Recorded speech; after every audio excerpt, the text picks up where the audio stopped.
Bonjour à tous, bienvenue dans ce nouvel épisode. Aujourd'hui, j'ai la chance d'être en compagnie de Monsieur Jubus. Bonjour Hervé Jubus. Bonjour Célie, ça va Célie? Oui, ça va.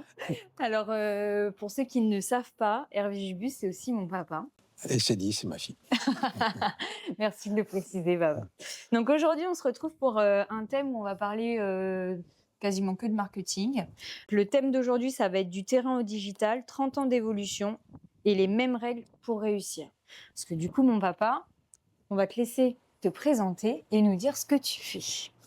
Donc Hervé, j'ai 56 ans, je suis directeur marketing dans un groupe de distribution automobile en Nouvelle-Calédonie, le groupe Jandot. D'accord.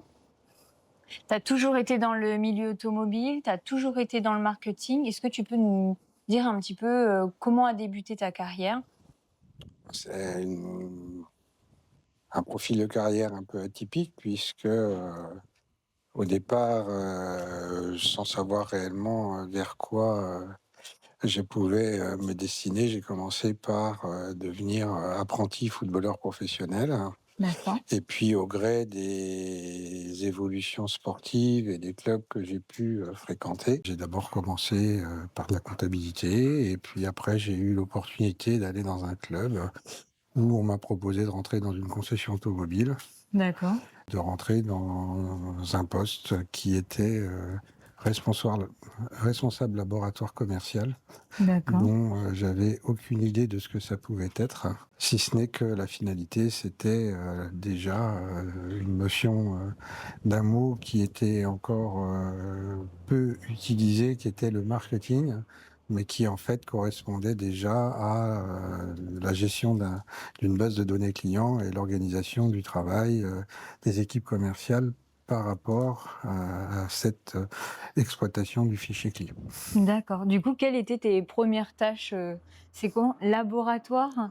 Laboratoire commercial. Laboratoire commercial. Du coup, quelles étaient un petit peu tes tâches que tu Mes avais à tâches ce au poste-là? quotidien, c'était donc de gérer la base de données client, D'accord. gérer le contenu de la base avec en qualifiant les clients et sur le retour des équipes commerciales, hein, de préparer les prochains contacts avec le client. Donc, si on devait le résumer, c'était déjà collecter de l'information pour pouvoir exploiter cette information et être le plus efficace possible dans l'organisation du travail des vendeurs. D'accord. Et ça, du coup, pour resituer un petit peu, c'était en quelle année à peu près? En 91. Ah oui. Et un petit moment. Un petit moment. Et du coup, qu'est-ce qui a fait qu'après, tu es vraiment arrivé dans un poste marketing? Je pense que c'est l'évolution du métier, l'évolution des outils, hein, puisque les années 90, c'est l'apparition des bases de données informatisées. D'accord. Donc, où on est passé du fichier papier, de la collecte d'informations papier, à une retranscription dans des bases de données informatisées pour une meilleure exploitation de la donnée. Donc, c'est le début de la programmation, de l'organisation du travail et le début du géomarketing. D'accord. Et comment tu t'es adapté à ces nouveaux outils? En te formant? Tu as appris beaucoup sur le terrain? Comme je l'ai dit, le côté atypique de ma formation qui est une formation comptable à la base, me prédestinait pas à m'orienter vers ce métier. Mmh. Comment on s'adapte? C'est effectivement déjà beaucoup d'investissement personnel, Mmh. déjà d'une Au première chose. feeling. Puis ensuite de la formation professionnelle continue Mmh. pour arriver à pouvoir arriver là où on en est aujourd'hui. Mmh. D'accord. Est-ce que tu peux nous parler d'un ou plusieurs projets qui t'ont marqué, dans le marketing, dans, ta carrière, que ce soit en métropole ou ici, qui t'ont peut-être le plus impacté? Les grandes évolutions, c'est l'utilisation et l'exploitation des systèmes d'information. Mmh. Donc ça, c'est le premier pas vers une optimisation de la ressource, Après, les grandes évolutions, c'est bien évidemment le passage au web. Donc Mmh. ça, c'est la deuxième grande avancée. Toujours en termes de technologie, l'arrivée des SMS, MMS, tout ce qui était les prémices de la digitalisation. Mais c'est vrai que Euh, toi, quand tu as commencé en 91, c'était pas encore démocratisé les téléphones portables, tout le monde n'en 91, avait le pas. téléphone portable, il n'existe pas. Donc, le téléphone portatif existe. Les premiers téléphones SACEM qui faisaient Attends, comment ça 15-20 s'appelle kilos. là? Attends, c'était, des petits ordinateurs où on pouvait faire des commandes avant? Ah, le Minitel. Minitel, voilà. Oui, effectivement, c'est la période, la fin du Minitel, puisque déjà le Minitel, avec l'arrivée d'internet, l'arrivée d'internet condamne l'utilisation du Minitel qui était très onéreux, au-delà d'être fastidieux, était onéreux. Mais c'est effectivement le web. Donc après les grandes évolutions, c'est la digitalisation à la fois de l'information, la digitalisation du commerce, et puis après, dans un temps plus long, effectivement, l'avènement des réseaux sociaux qui sont venus aussi modifier ou compléter en fait un ensemble d'outils qui étaient déjà à disposition, parce qu'avec le web, on était déjà en capacité, notamment en termes de diffusion de l'information, avec les premiers sites web marchands, et ça en est plus déjà dans les années 98-2000, dans le secteur automobile, où les sites marchands se développent. On arrive déjà à aller beaucoup plus loin que sa zone primaire de commerce. Donc on commence à conquérir des marchés qu'on n'aurait pas imaginé pouvoir conquérir à des dizaines, centaines de kilomètres autour de son point de vente. Donc ça, c'est aussi une grande avancée.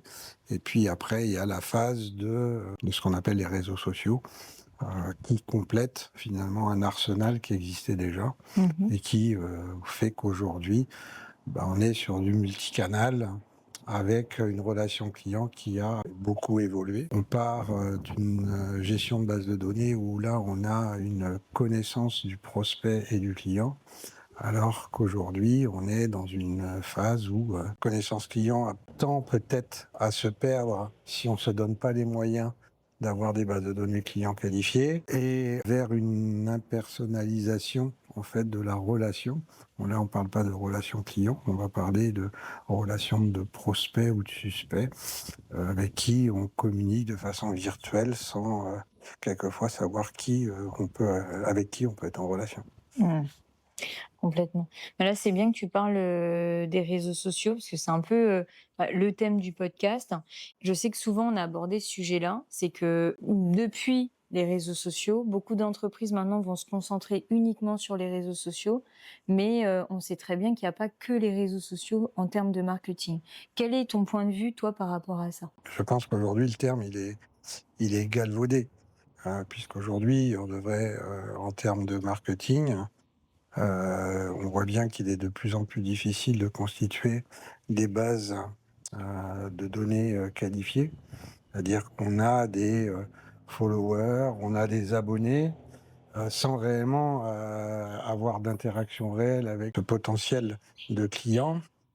Néanmoins, le réseau social est devenu un média, au même titre que les autres médias plus traditionnels que peuvent être la télévision, la radio, l'affichage et autres, les magazines. La grande différence, c'est qu'on peut avoir une interaction instantanée sans que les personnes aient besoin de se déplacer au showroom social, et une extension quelque part d'un site internet en fonction du secteur d'activité dans lequel on travaille. La nature et le contenu du site internet j'allais dire un très bon, mais est un complément nécessaire aux médias réseaux sociaux qu'on va utiliser, puisque maintenant, le temps où on cherchait à développer des communautés est presque révolu, puisqu'on cherche maintenant à avoir un maximum de contacts, et on va utiliser le réseau social pour diffuser le plus largement possible à des gens qu'on ne connaissait pas, dans un temps beaucoup plus rapide, mais probablement beaucoup moins qualifié que ce que l'on faisait par le passé quand on faisait un marketing direct ou qu'on faisait un mailing extrait d'une base de données client qualifiée avec une meilleure connaissance de son client, voire du prospect. Je pense qu'il est important aussi de préciser que la réglementation RGPD a aussi beaucoup modifié cette approche, hein, le fait d'obtenir le consentement d'un client pour pouvoir communiquer avec lui, ou le consentement d'un prospect pour pouvoir communiquer avec lui, limite aujourd'hui l'interaction via des canaux plus classiques, on va dire, que permet le digital, donc, ou le réseau social. Donc, j'aurais tendance à dire que le terme réseau social ou réseaux sociaux est presque galvaudé. Et qu'on est maintenant dans l'ère du média plus que de la communauté. Ouais. Bah, après, je pense que ça dépend de la stratégie que tu emploies sur tes réseaux. Parce qu'il y en a là qui constituent, enfin, grâce aux réseaux sociaux, qui préfèrent constituer une communauté pour pouvoir après vendre facilement leurs produits, mais qui puissent partir en fait dans un panel de produits différents. Vous, c'est parce que peut-être c'est ciblé automobile avec des voitures, vous avez un produit fixe. Mais tu vois, par exemple, si tu prends l'exemple de Kay, la stratégie de communication, c'est développer la communauté autour de l'entrepreneuriat. Mais après, si on a une formation sur LinkedIn, ben, elle puisse être vendue. Une formation sur Facebook, elle peut être vendue. Enfin, on peut vendre un panel de produits qui peut être différent de ce que l'on peut proposer initialement. Et c'est ça l'avantage d'avoir une communauté aussi. Alors, je suis complètement d'accord avec le fait que le réseau social, ou en tout cas le média réseau social, et c'est pour ça qu'il faut bien distinguer la notion de réseau social et la notion de média. On voit bien dans le secteur automobile que en fonction de la nature des marques, en fonction de la communauté qui s'est créée autour de la marque, il est où l'outil, le média va être beaucoup mieux qualifié et beaucoup plus efficace, et notamment en termes d'interaction, en termes de commentaires. Les choses seront beaucoup plus intéressantes d'un point de vue strictement qualité de la relation. À partir du moment où on est dans une stratégie prix-produit, et c'est à ce moment-là que le réseau social devient un média à 100%, c'est que on ne cherche pas à créer du lien. Mais c'est vrai que vous, c'était la suite un petit peu du podcast. C'était là où je voulais un petit peu emmener les choses. Parce qu'il y a deux choses. Déjà, je voulais savoir quelle est du coup, quelle est vous votre stratégie en tant que ben, marque automobile. Et justement, depuis les émeutes, vous avez adopté un peu une nouvelle stratégie sur les réseaux sociaux. Là où avant, on était concentré à construire une communauté en mettant un petit peu la vie de la concession ou des parcs d'occasion. Maintenant, vous êtes plus concentré sur prix produit. Alors, il y a l'idéal, hein. Chacun cherche son idéal, c'est-à-dire que ce qui garantit aussi la pérennité d'une activité commerciale, c'est la fidélisation client. Donc là, c'est la communauté. Donc on cherche, toutes les marques cherchent à fidéliser leurs clients, que ce soit par de nouveaux produits, de nouveaux services. Et il est évident que quand on communique auprès de sa communauté qualifiée et concernée, sa proposition de service, c'est beaucoup plus efficace. Les émeutes, elles ont la réorganisation des entreprises fait qu'on a peut-être un peu moins de temps pour travailler le contenu de la relation client au bénéfice, ou peut-être on pourrait dire autrement, vers une communication qui est orientée prix-produit, parce que le temps nécessaire à installer de la valeur de marque est beaucoup plus long que de faire une publicité pour dire que je fais une remise, ou que je fais une information comme quoi j'ai un nouveau modèle qui est arrivé, ou j'ai du stock, là où peut-être nos concurrents n'en ont pas. Donc on va utiliser le média, qui est un média maintenant presque saturé aussi, hein, puisque tout le monde utilise ce média. Surtout que là, on Euh, sort de période de fête où il a été sursaturé de, voilà. Comme Donc comme. l'impression, c'est que, ça va vite, que c'est pas cher. Maintenant, je crois qu'avec, une, meilleure utilisation des réseaux sociaux et des outils mis à disposition, par Meta, on arrive à finalement à revenir, ce qui était, aussi, certains fondamentaux du métier, du vendeur, c'est, la prospection.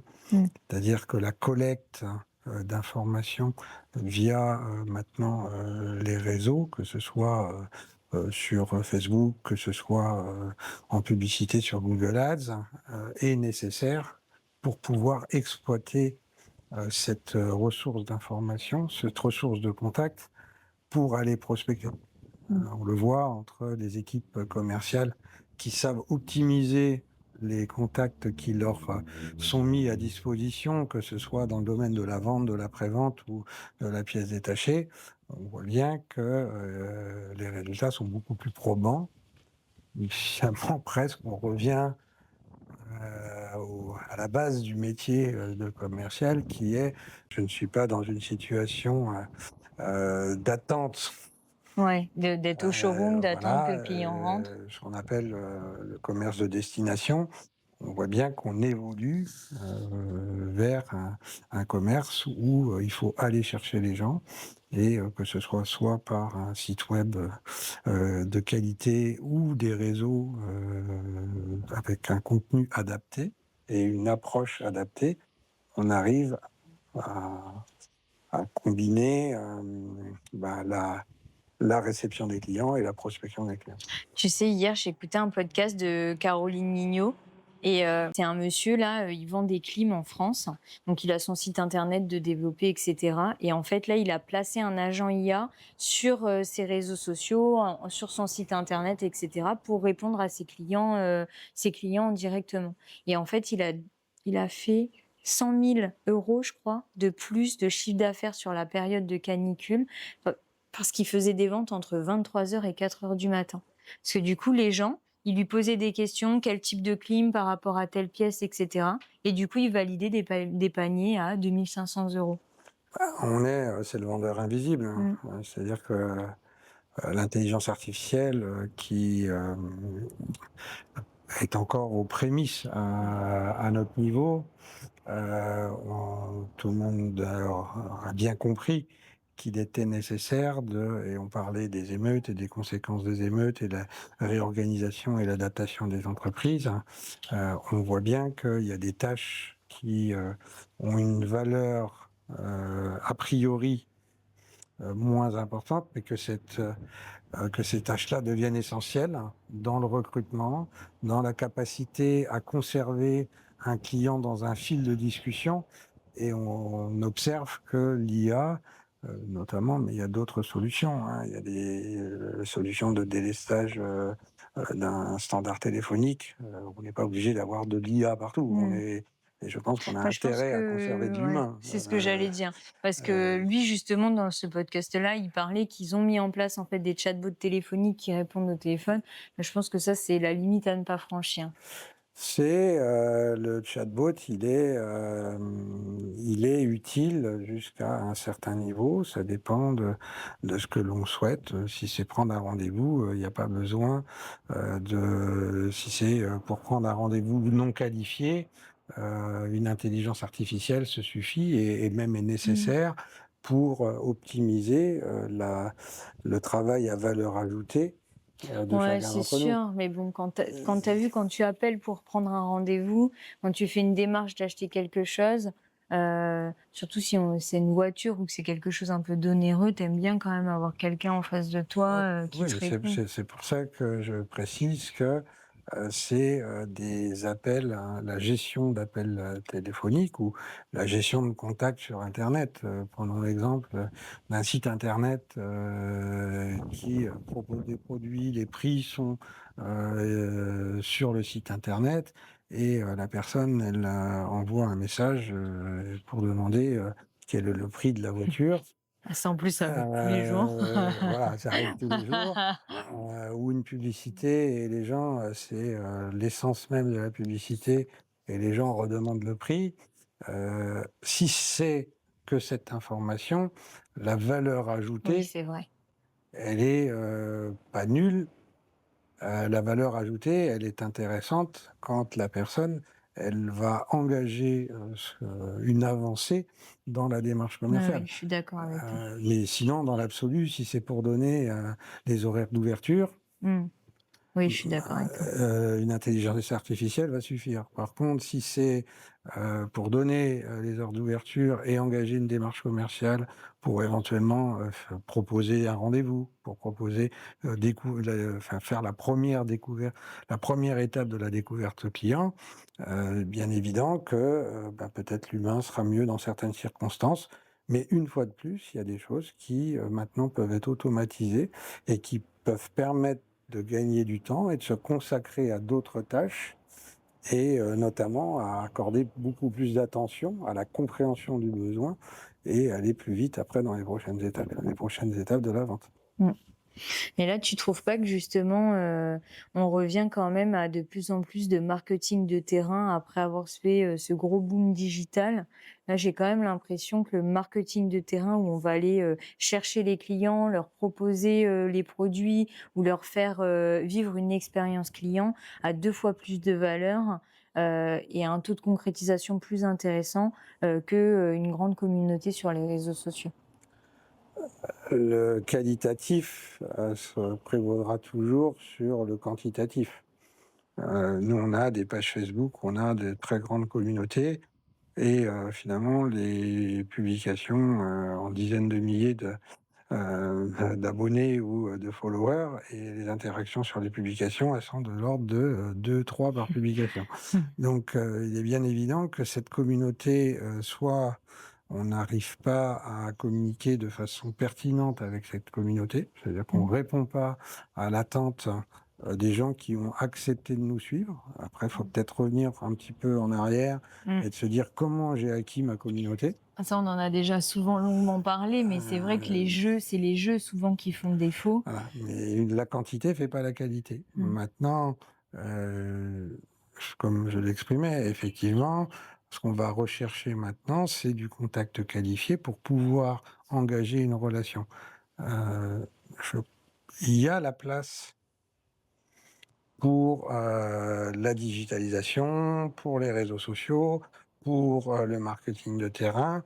Il est évident que, en fonction de la nature des produits que l'on propose, quand c'est un produit, enfin si c'est de l'alimentaire, je peux, imaginer toutes les campagnes que j'aurais envie, qui me paraîtraient les plus extraordinaires. Mais la finalité, c'est, pour aimer un produit, il faut le tester. Ouais. Donc, là effectivement, là, à un moment, il y a bien forcément une interaction avec le produit. Donc c'est comment je crée l'interaction avec le produit?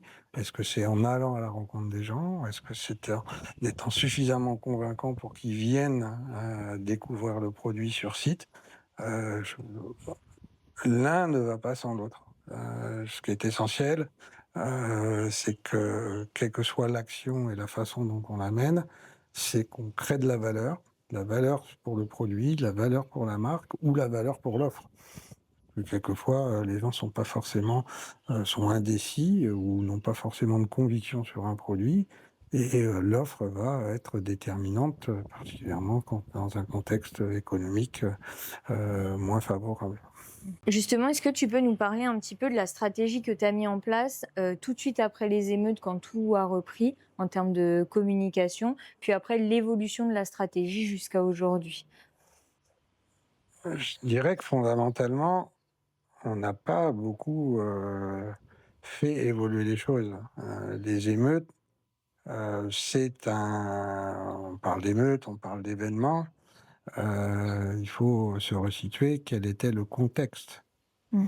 Le contexte économique, le contexte, commercial, et dans lequel, et l'environnement concurrentiel. Donc, je pense qu'on n'a pas, fondamentalement révolutionné les choses, on a essayé de les rationaliser. Mmh mh. Donc en rationalisant les choses, on s'est assez rapidement, rendu compte. Déjà, il y a la rationalisation des moyens, Oui. c'est-à-dire que quand on a un budget communication qui est, divisé par 2 pour s'adapter, au contexte, il est bien évident qu'il faut s'adapter et que dans un premier temps, et je parle bien d'un premier temps, c'est ce qui évolue finalement avec le temps qui passe, la tentation c'est d'aller vers des médias qui semblent peu onéreux. Mhm. Ce qu'il faut distinguer, c'est le coût de la diffusion et le coût de la création. C'est-à-dire qu'on se rend compte avec le temps que pour faire de la qualité sur les réseaux sociaux, ou dans le digital, que ce soit Google Ads ou que ce soit d'autres médias, ou d'acheter des espaces sur des sites à forte diffusion ou notoriété, ça a un coût. Et Ah, que déjà, Google Ads, si tu ça, veux prendre une campagne, ça coûte cher, hein. ça a un coût. Mais si en plus l'outil ou la qualité de ce qui est produit n'est pas reconnue par les personnes qui consultent ce genre de site, il est évident qu'à ce moment-là, c'est de l'argent dépensé pour rien. Donc là, dans les choses importantes, c'était aussi d'améliorer la qualité des contenus, avoir une meilleure planification des choses, une cohérence entre les objectifs de communication, entre la valeur de marque, le développement du commerce, la création de la base de données, enfin, la collecte d'informations en vue de l'alimentation et de la qualification de la base de données. Donc c'est des petites choses qui viennent de façon presque naturelle. C'est-à-dire qu'on a moins de moyens, donc il faut se concentrer sur ce qui est efficace. Et avant tout, c'est trouver l'efficacité et être un petit peu mieux dans l'anticipation. Parce que quand on a beaucoup de moyens, finalement, on est assez à l'aise. Les choses que l'on fait, plus ou moins bien. Finalement, la quantité finit... même si c'est pas toujours de qualité, mais avec une quantité importante, on se dit bon, finalement. Ouais. Donc aussi beaucoup plus d'attention sur les résultats. C'est ce que j'allais demander justement. C'est-à-dire que la réalité des statistiques maintenant, ou l'analyse des statistiques est essentielle. C'est-à-dire qu'on ne peut plus engager des ressources financières comme on en engageait avant. Par contre, si on engage mieux, on a des résultats qui sont beaucoup plus intéressants, beaucoup plus probants que ce qu'on a pu faire par le passé. Ce à quoi on apporte plus d'attention, c'est à des choses qui pourraient paraître normales. Bien évidemment, elles ne le sont pas. Là, c'est la différence entre ceux qui sont proactifs de ceux qui sont passifs.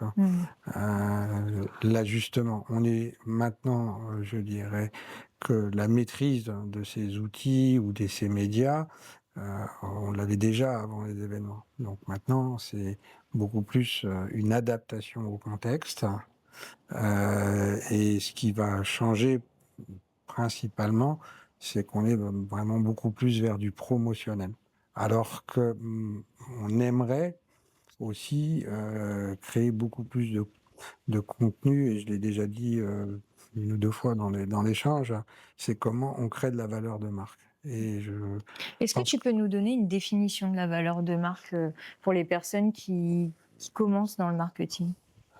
la valeur de marque, c'est peut-être de façon simple ce qui fait qu'un consommateur spontanément va reconnaître une marque avec une perception, alors positive ou négative, parce que la valeur de marque, ça dépend de ce qu'on considère être la valeur de marque, si elle est bonne ou si elle n'est pas bonne. Je dirais de façon simple, c'est voilà, c'est l'acceptation. Par le passé, on parlait du marketing d'adhésion.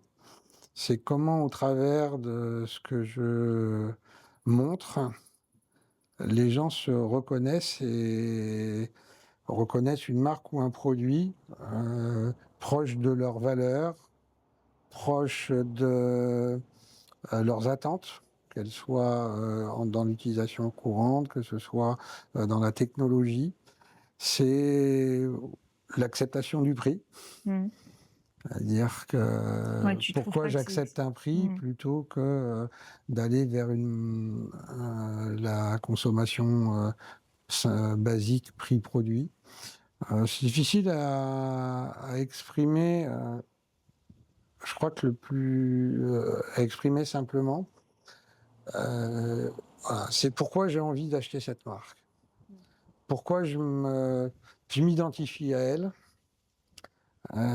parce que dans tous ces aspects, finalement, je lui donne une appréciation très positive et que je suis prêt à consommer et que je suis prêt à accepter le prix. Et là, tu sais, pour revenir à ce que tu disais juste avant, parce que c'est vrai que bah, j'apprends beaucoup de choses avec toi aussi. Et moi, depuis que vous avez changé votre façon de penser sur la communication là, du groupe, c'est vrai que j'ai appris et je l'ai mis en application pour certains clients et ça fonctionne très très bien. Tu sais, à recentrer ton message aussi. C'est tout bête, mais donc là, les gens, aujourd'hui, ils ont besoin de savoir si, bon, quel est le prix de cette voiture, quelle serait la facilité de paiement, s'il y a l'assurance incluse. Enfin, ça répond à un besoin du client, mais un besoin qui est clair, qui est au quotidien. Et tu vois, je trouvais que ces derniers temps, on s'éparpillait beaucoup trop dans la com. On faisait de la com parce que on faisait certaines choses parce que ça fonctionnait, mais on en oubliait le message central, en fait. C'est sûr qu'à certains moments, il est évident que il est utile et Mmh. nécessaire déjà de faire savoir et exprimer ce que l'on fait. Mmh. Quand on est, je reviens sur la fameuse stratégie prix-produit, on en oublie la notion de service. Alors, chaque secteur est différent.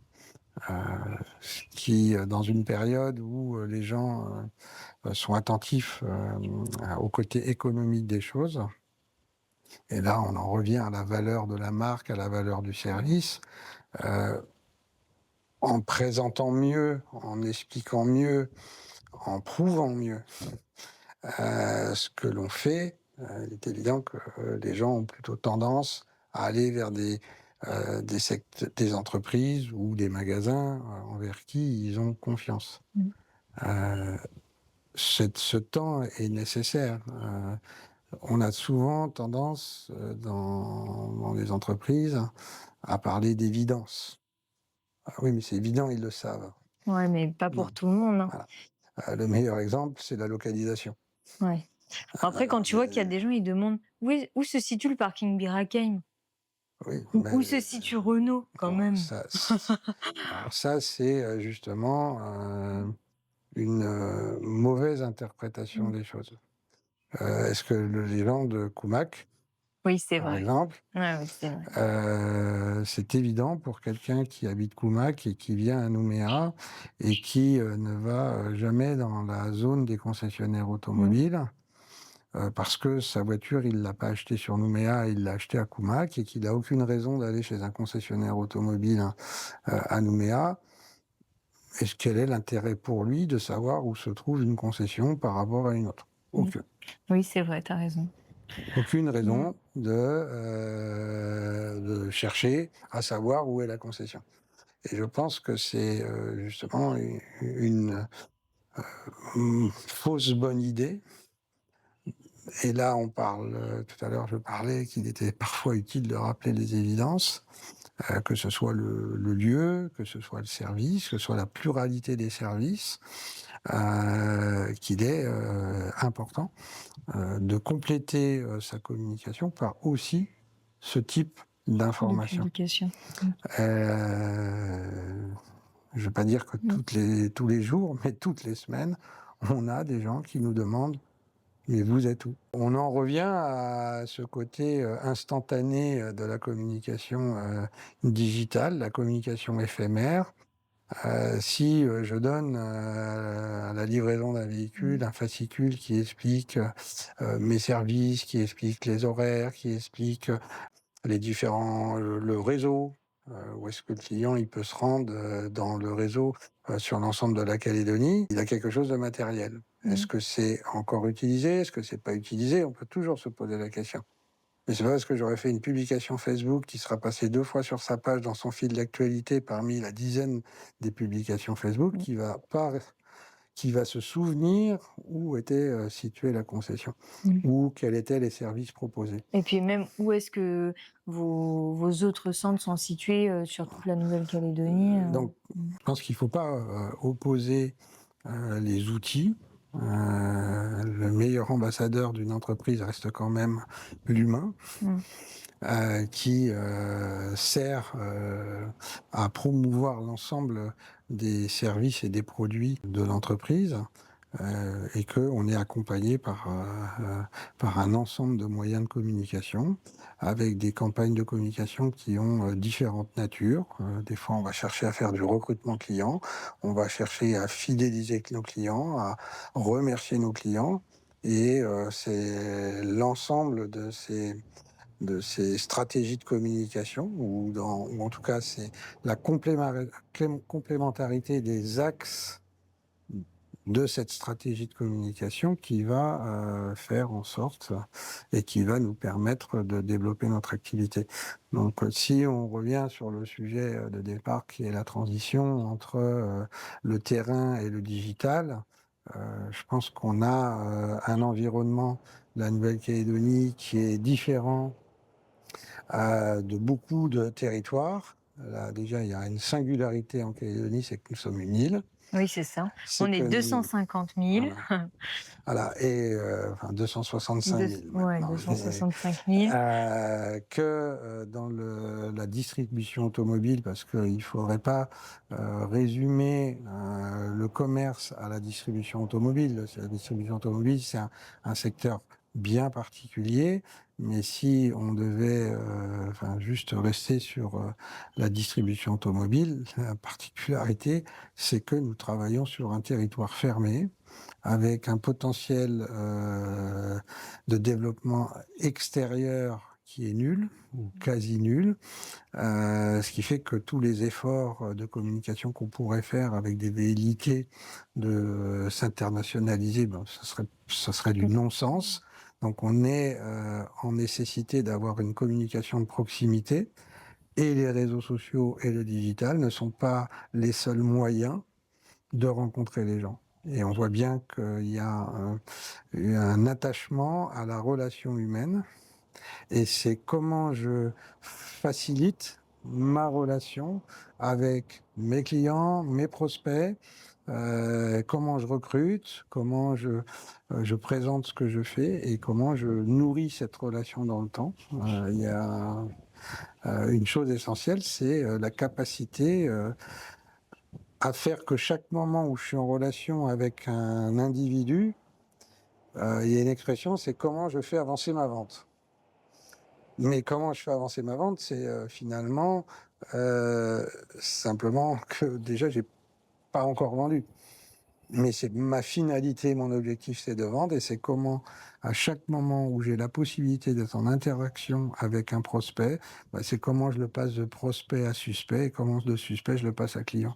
Et c'est ces éléments-là qui pourraient nous faire dire qu'à un moment, comment on revient du digital vers la relation terrain, c'est qu'à un moment, on n'a pas encore en tout cas en Nouvelle-Calédonie, dans le secteur automobile, parce que j'insiste bien que le secteur automobile est un secteur particulier.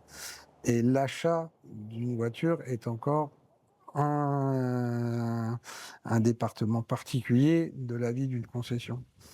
Quelqu'un qui veut un rendez-vous pour l'atelier, il y aura celui qui aura besoin de prendre juste un rendez-vous pour une vidange, et où la digitalisation est indispensable pour faire gagner du temps aussi bien aux clients qu'aux organisations internes, que celui qui aura besoin d'exprimer son besoin et pour lequel il faudra trouver une solution, soit via l'intelligence artificielle, si c'est ce qu'on souhaite mettre en place, ou soit une solution humaine qui lui répondra au téléphone le temps qu'il apporte sa voiture et qu'il rencontre une personne en réception Il y a, pour gagner du temps, on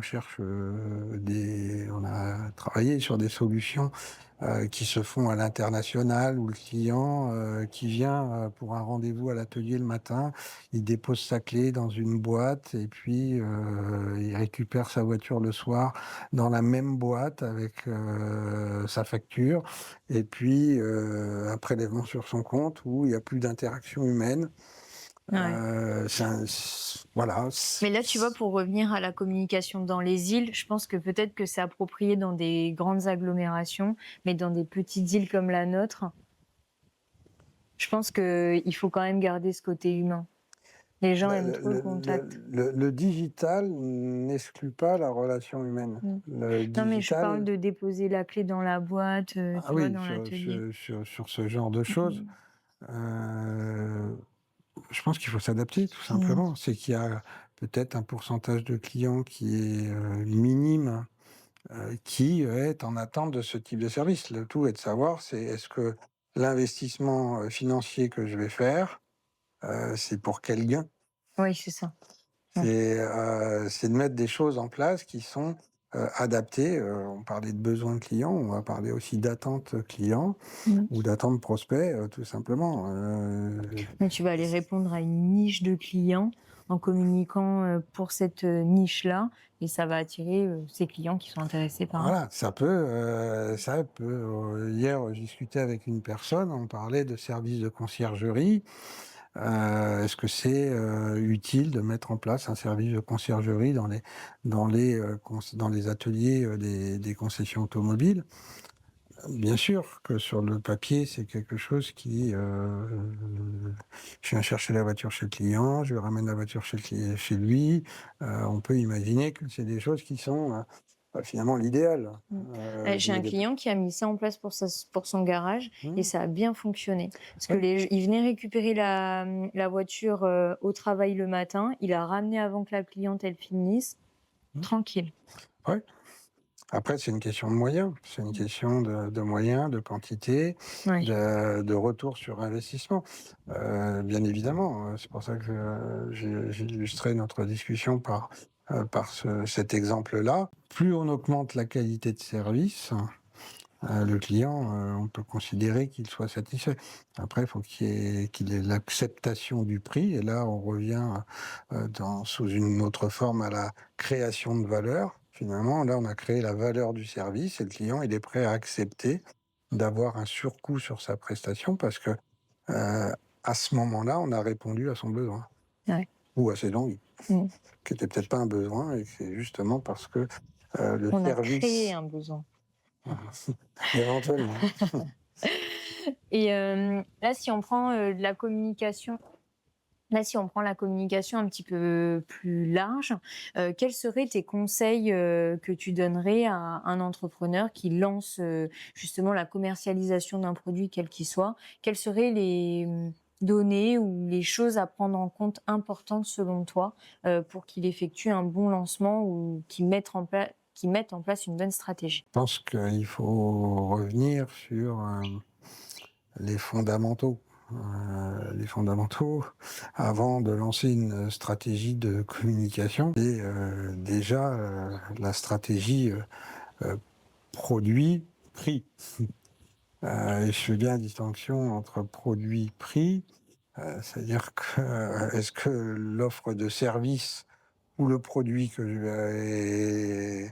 veux lancer sur le marché, il est adapté à mon marché? Est-ce que le prix auquel j'envisage de le vendre, il me garantit une rentabilité? Ça, c'est important d'en parler en plus, là, il y a quelques jours. Est-ce que le prix de vente te garantit vraiment une rentabilité sur ton chiffre d'affaires? Parce qu'il y en a beaucoup qui négligent ça aussi, hein. Je pense que il y a une définition du marketing qui est la connaissance de son marché. Donc, je crois qu'avant de lancer une stratégie de communication, la stratégie de communication n'est que l'élément presque final, hein.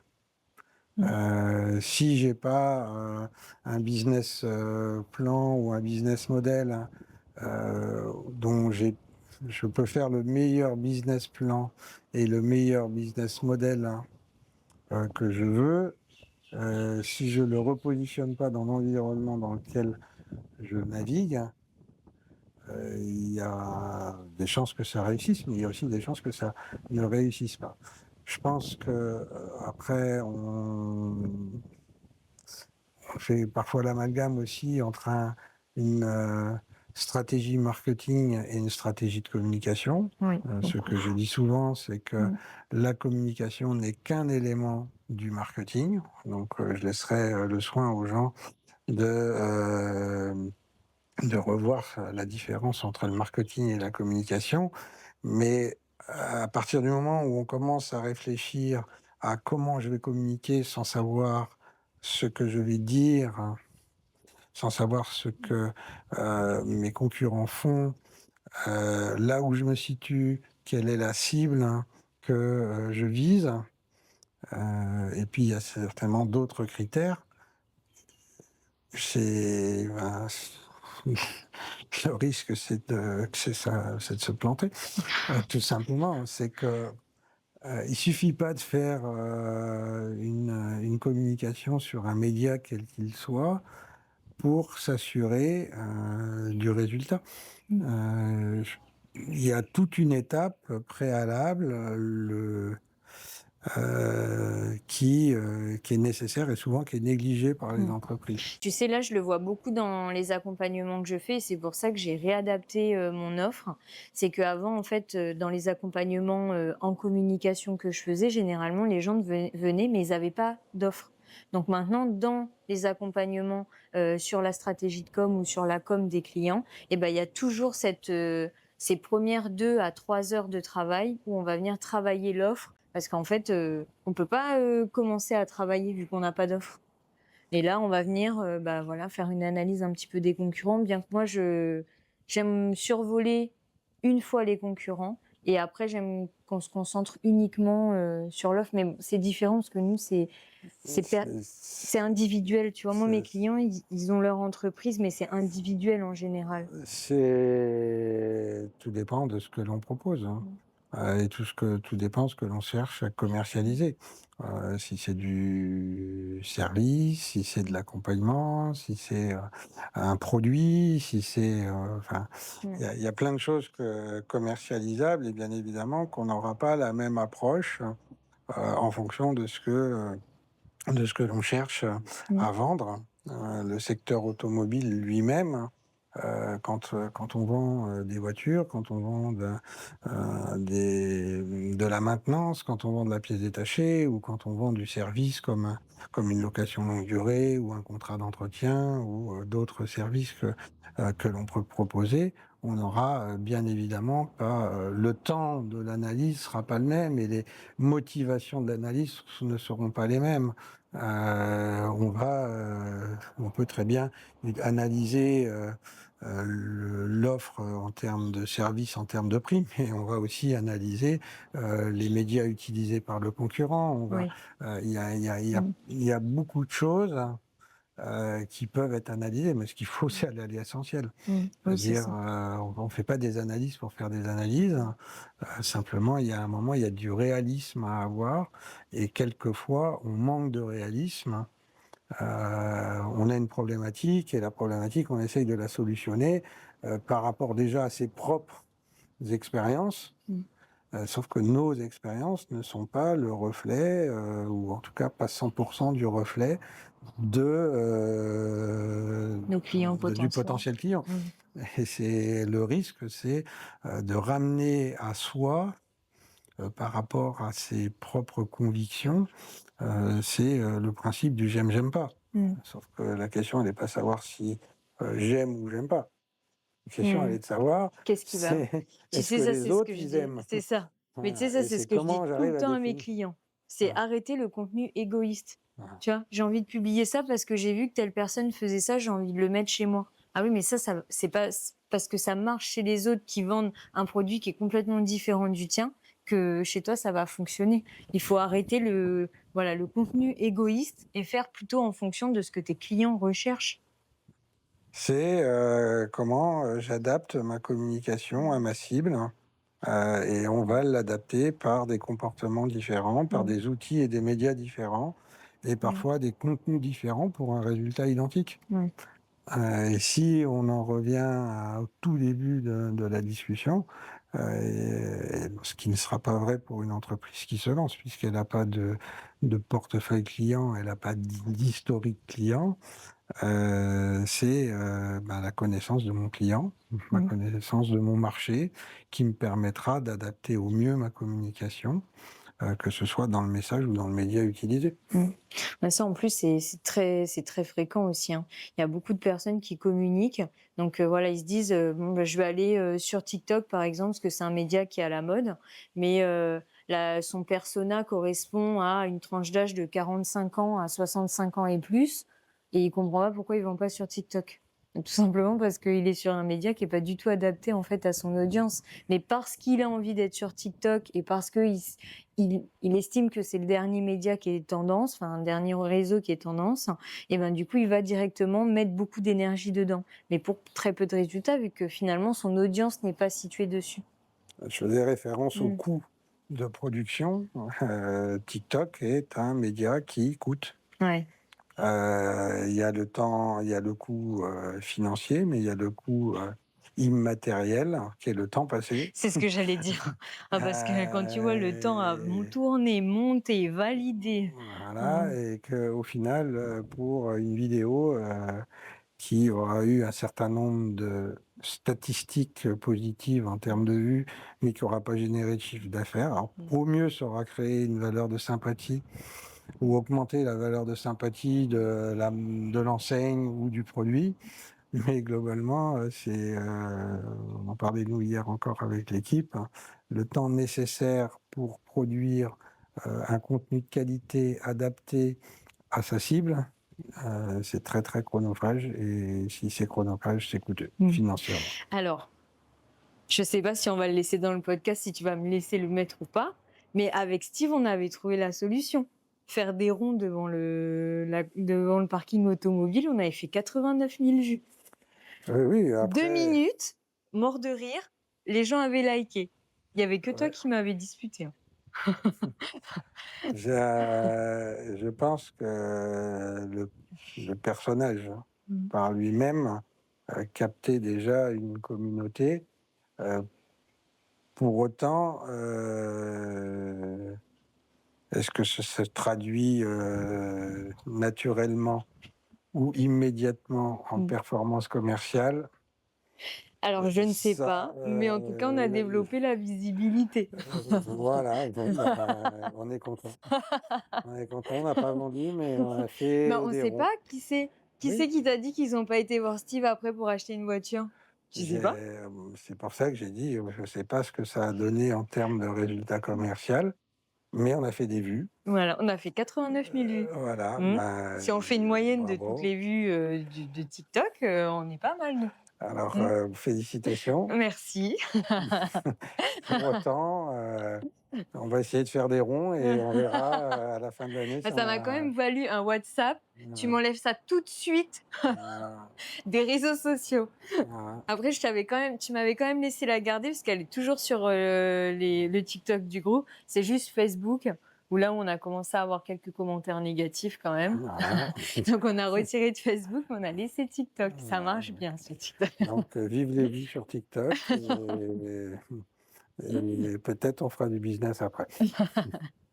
Non, mais je trouve quand même que c'est important de rappeler ça, surtout pour que les personnes qui se lancent sur les réseaux sociaux, c'est, déjà, voilà, avoir une bonne offre et puis après se définir justement où est-ce qu'ils vont concentrer, leur énergie, à communiquer.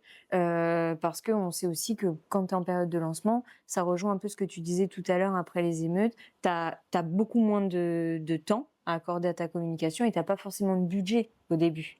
Donc je pense que de bien connaître ton audience, ça t'aide à pas, dépenser ton énergie, voilà, dans des vidéos sur TikTok qui sont chronophages ou à communiquer là où en fait ton persona ne se situe pas. Bon, ça pourrait être une conclusion. Je crois qu'il ne faut pas opposer en permanence les choses. D'accord. On prenait l'exemple de la vidéo de Steve. Ok, c'est une vidéo Drôle. drôle. Admettons qu'elle est drôle. Ça dépend de l'humour de chacun. Plaisanterie mise à part, je crois qu'on a tendance à toujours juger. Oui, ça c'est vrai. Et on juge par rapport à son moi Mm. ou son soi. Mm. Et à partir de là, comme on est toujours dans le jugement, et c'est le principe aussi des réseaux sociaux avec le fameux like, Mm. le fameux pouce, le fameux Mm. bonhomme qui est pas content, Oui. les commentaires sur aussi certains supports. Je crois que en termes de communication, il n'y a qu'une vérité, c'est avoir des vraies convictions sur ce que l'on fait, sur des fondements objectifs. Mm. Après, la créativité, il ne faut pas confondre aussi les métiers. On peut être un très bon chef d'entreprise, un très bon directeur marketing, mais ne pas être une agence de communication. Ok. Il y a des créatifs, il y a Ouais. des gens dont c'est le métier. Très vite, on a des dépassements de fonctions, chacun parce qu'il est équipé d'un téléphone qu'il a vu sur les réseaux une trend, et puis c'est la trend du siècle. Donc on va reproduire des choses sans prendre en compte qui nous sommes, ce que nous faisons et toujours la cible à qui on s'adresse. Le message, c'est que les réseaux sociaux ont permis d'élargir le spectre des messages que l'on peut faire passer. On peut être très sérieux comme on peut être très décalé, très dans l'humour. Et je pense que avant de trouver quel est son univers de communication, bien sûr qu'on va fonctionner par tâtonnement. Et Par puis arriver à expérience. un moment où on va se sentir à l'aise, les clients vont répondre, voilà. Et il me semble important que finalement la communication, quelles ont été les communications les plus marquantes, euh, ou parmi les plus marquantes, c'est quand je pense que tout le monde a pris du plaisir. Oui, je suis d'accord Aussi avec toi. bien l'agence qui crée, l'annonceur, Mm. et le récepteur qui est le prospect ou le client. Alors tout le monde s'est fait plaisir, c'est pas que de l'humour, c'est aussi se faire plaisir en se disant là je pense que je vais consommer Mm. parce que le message qui m'est envoyé il correspond à ce que j'ai envie à ce moment-là. Mm. De toute façon, je pense que quand tu communiques avec le cœur, ça a forcément beaucoup plus d'impact que quand tu communiques de façon parfaite, avec des visuels qui sont parfaits. Ça, c'est très dépendant de la perception de l'image, de la perception de la marque. Oui, par contre, voilà, là, on resitue avec toi qui est dans l'automobile. Il y a Mm. des secteurs dans Mm. lesquels Ça fonctionne pas. ça ne fonctionnera pas. Maintenant, on Mm. sera beaucoup plus tolérant Mm. avec une entreprise de proximité, Mm. avec un entrepreneur individuel C'est ça. qui peut avoir Mm. une communication qui soit moins stéréotypée, qui soit moins standardisée, et puis finalement qui va créer son univers, son Mm. Mm. personnage, et puis finalement, les gens le reconnaîtront dans cet univers-là. Dans le secteur automobile, il y a une forme de sérieux parce qu'il y a une marque et que la marque, elle doit représenter quelque chose, hein, et l'expérience de la Mm. marque aussi fait que, à un moment, j'achète ou j'achète pas. Donc, Mm. Mais je trouve ça super intéressant que tu en parles de ça justement. C'est que là, avec toutes les formations qui vont sortir sur la communication, sur le marketing dans la globalité, enfin, les gens vont toujours communiquer un peu de la même manière. Tu vois, c'est un peu peut-être l'erreur aussi qu'on a pu faire parfois sur certains réseaux sociaux. Alors pas sur Renault, mais tu sais, à vouloir créer une communauté, créer une sorte de personnage branding sur la marque, sur une marque automobile, alors qu'au final, il faut pas dénaturer justement ce type de produits. Ces produits-là, tu as une façon de communiquer, tu t'adresses à des personnes, de façon pas particulière, mais enfin voilà, tu as une façon de t'adresser à ces personnes-là et je pense que tu peux pas mélanger non plus toutes les façons de communiquer. Je sais Ah, pas si c'est clair? c'est une évidence que, Mmh. on ne peut Mais tu pas vois, ça passer. s'oublie beaucoup, je trouve ça. Bah, parce qu'on est dans l'instant présent, parce qu'on Mmh. est dans ce fameux j'aime, j'aime pas, Mmh. on en oublie que ce qui fait que l'on vend un produit, ça peut paraître redondant, mais c'est sa valeur. Mmh. C'est-à-dire que quand on voit que des grandes marques, quel que soit quand on parle de grandes marques, on ne parle pas forcément de la valeur financière du produit. C'est la structure de la marque, c'est l'ancienneté de la marque. Elles travaillent beaucoup sur leur identité de marque. Mmh. On ne peut pas être toujours à contre-courant, Mmh. bien qu'on soit sur un territoire ou dans une zone géographique qui nécessite une adaptation. Le fond, c'est aussi d'être en cohérence avec une calédonisation, Mmh. si cela se dit, de la communication, mais un logo, un slogan, ça se dénature pas. Mmh. C'est ce qui fait qu'on reconnaît une marque. Il y a des marques qui travaillent sur des jingles musicaux, il y a des marques qui travaillent sur des mots bien précis.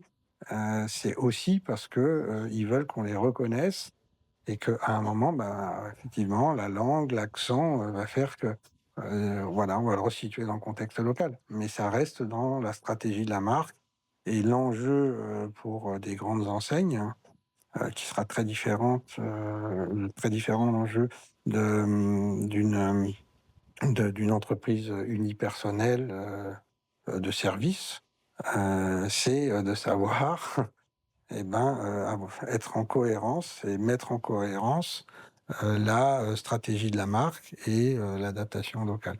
Et là, on s'est éloigné du point de départ qui était du terrain au digital ou comment on revient du digital au terrain. C'est vraiment autour de ça qu'on va essayer de créer sur notamment les réseaux du contenu qui valorise et qui permettent aussi de garder une valeur au produit un peu différente que la simple publicité pour les soldes ou Ouais. Mmh, complètement. Donc là, si je te laisse faire une conclusion justement de cet épisode, comment tu aurais envie de conclure? une conclusion. Ce qui me vient spontanément à l'esprit, et c'est souvent ce qu'on partage avec l'équipe, hein, c'est que la communication, ou plus en amont le marketing, répond à peut-être à quelques fondamentaux. Un, ne jamais oublier que, et là c'est strictement sur la partie communication, parce que le marketing c'est parfois un peu plus sérieux, c'est que quand on fait quelque chose, il faut le faire avec conviction et se faire plaisir. Ouais. C'est-à-dire que si on fait les choses par répétition, par redondance, au final, est-ce que moi, je me suis fait plaisir à faire ce que je fais? Et peut-être que si je me fais pas plaisir à faire ce que je fais, peut-être que j'ai plus de difficultés à faire passer mon message.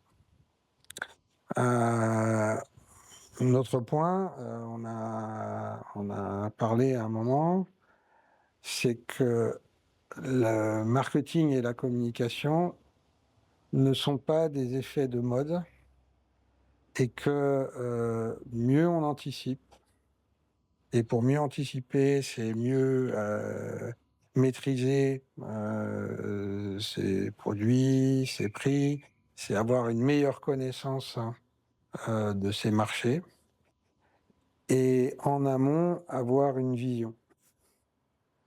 Et très souvent, on commence par la fin. Avant d'avoir une vision pour son entreprise, avoir une vision qu'on va traduire en une stratégie. Et la communication arrivera presque à la fin, puisque elle interviendra quand les choses seront mises en place. Et une fois que les choses sont où on sait clairement où on va, qu'on a bien identifié les moyens qu'on a mis en œuvre pour arriver à destination, la communication, c'est le moyen de faire savoir. Faire savoir qu'on existe, savoir ce que l'on fait. Et si en plus on arrive à faire tout ça et à traduire l'engagement de l'entreprise, la motivation et le plaisir à faire ce qu'on fait, finalement, je pense que difficile là encore d'estimer un pourcentage, mais si les choses elles sont bien faites, il y a de fortes chances pour que ça marche. Mmh. Mais si je me lève tous les matins en ayant une nouvelle idée qui n'a pas de cohérence avec tout ce que je viens de dire juste avant, il y a une forte probabilité qu'on ait peu de résultats, mais comme on se focalisera sur l'idée de juste après, sans prendre le recul, d'avoir pris le temps d'analyser ce que je venais de faire, c'est pas grave, Ouais. parce qu'on aura toujours l'impression d'être dans le mouvement. Et ce qui me fait dire que de temps en temps, il faut aussi savoir s'arrêter et pas courir après, courir perpétuellement après quelque chose si j'ai pas un peu de certitude. Que ça va fonctionner. Voilà. Et je pense que toute entreprise et tout entrepreneur ou tout chef d'entreprise ou tout responsable de communication, directeur marketing, chef de service, il doit avoir des certitudes. Maintenant, c'est sur quoi il fonde ces certitudes. Je suis d'accord avec toi. En tout cas, merci beaucoup, papa, d'être venu dans mon podcast. Avec plaisir. 1 an après t'avoir couru après. Bah, Mais au pas moins, mal. on a un podcast de qualité. Exactement. En tout cas, merci beaucoup d'avoir écouté ce nouvel épisode. Et puis, on se retrouve le mois prochain avec un nouvel invité. Au revoir, papa. Au revoir, Célie.